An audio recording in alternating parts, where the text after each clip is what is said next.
Assalamualaikum, saya nak tunjuk. Ini dapur kering rumah saya.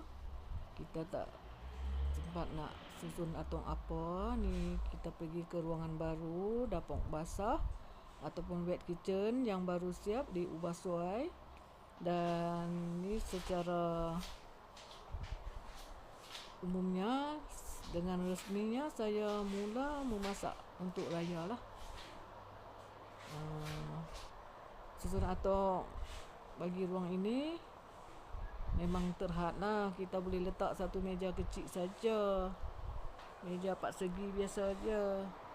Dan satu ruangan ni kita tak letak apa-apa lah, untuk khas untuk memasak saja.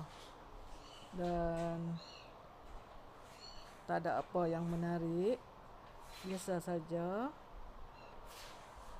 Ini pintu yang memisahkan dapur kering dan dapur basah.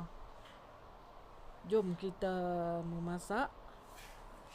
Saya nak panaskan mi kari ya, baki mi kari yang semalam.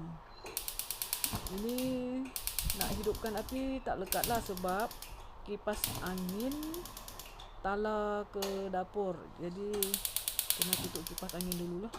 Memang dia tak menyala, dia tak lekat. Dapur gas kalau dengan kipas angin memang kalah lah. Kalau dapur elektrik okey lah.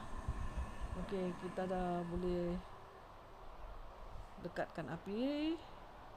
Saya panaskan mi kari. Ni baki mi kari yang semalam lah. Mi kari raya ke-6, raya ke-5. Mi kari raya ke-5. Kita boleh makan lagi untuk